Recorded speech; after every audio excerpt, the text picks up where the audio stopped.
শ্ৰদ্ধাৰ কবি হেম বৰুৱাৰ মমতাৰ চিঠি। মৰমৰ এয়া মম এডাল জ্বলাই লৈছোঁ। আজি বহুত দিনৰ মূৰত তোমালৈ চিঠি লিখোঁ বুলি। বাহিৰৰ উৰুঙা বতাহজাকে মমডাল আহি কোবাইছেহি। চাওঁ, খিৰিকীখন জপাই দিওঁ। 7 বছৰৰ আগৰ কথাবোৰ তোমাৰ বাৰু মনত আছেনে? আমি যে নতুন জীৱনটোৰ পাতনি মেলিছিলোঁ। মোৰ গাত সেই অচিনাকি নিচা বাৰুকৈ লাগিছিল।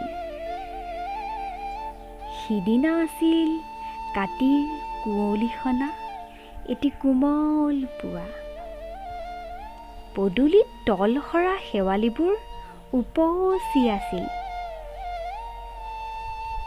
আৰু সন্ধিয়া মই তোমালোকৰ ঘৰলৈ নকৈ আহিবৰ দিনা আকাশৰ মেঘৰ মোহনাত হালধীয়া জোনটো নাওখন হৈ আমাক যে ৰিঙিয়াই মাতিছিল তৰাৰ দেশলৈ। মই লোৱা কঁকালৰ ৰঙা ৰিহাখনলৈ তুমি বাৰু কিয় তেনেদৰে একেথৰে চাইছিলা? মোৰ কেনে লাগিছিল জানা? তুমি যেন কোনোবা দূৰ বিদেশৰ স্বপ্নাতুৰ আলোকৰ মানুহ, আৰু মই যেন এপাহ তল সৰা শেৱালি। সেইদিনা মোৰ মন সাগৰত মোৰ এৰি অহা আৰু আহি পোৱা অলেখ ঢৌৰ কঁপনি জাগিছিল। তোমাৰ জানো এইবোৰ কথা মনত নাই? আমাৰ দেউতাই যে চিঠিত লিখিছিল, আই, তই নতুন ঘৰখনত হাঁহি মাতি থাকিবি।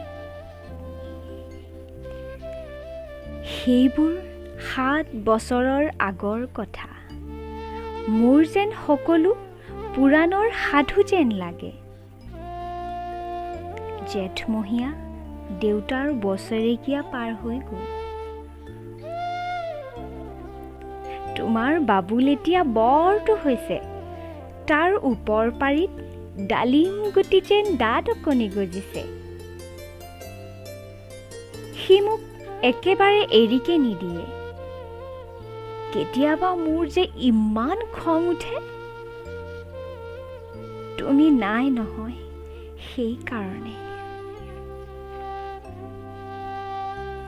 সি বাৰু মোৰ বগা হাতযোৰলৈ এনেদৰে তধা লাগি চাই থাকে কিয়?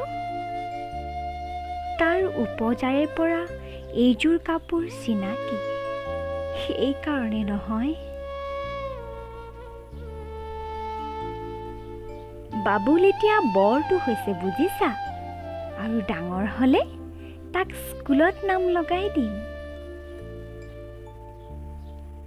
সি স্কুলত থকা সময়খিনি মোৰ যে বুকুখন তেনেই উদং হৈ থাকিব ভাই।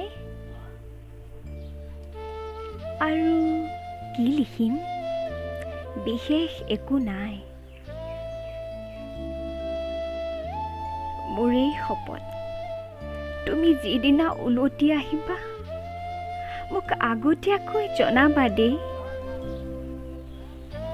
মই ভোগদৈয়েদি ফটিয়াই গৈ বুঢ়া লুইতৰ বুকুৰ পৰা ৰিঙিয়াই মাতিম। তুমি যিদিনা উলটি আহিবা মোক আগতীয়াকৈ জনাবলৈ নাপাহৰিবা দেই। মৰম লবা ইতি, তোমাৰ মমতা। পুনৰ এইবাৰ বুজিছা, মাঘৰ বিহুৰ মেজিৰ জুইকুৰা বৰ ৰঙাকৈ জ্বলিছিল। আমাৰ আইতাৰ কলি ছাগলীজনীৰ দুটা পোৱালি জগিছে। এটা শুদ্ধ বগা, আনটো পখৰা।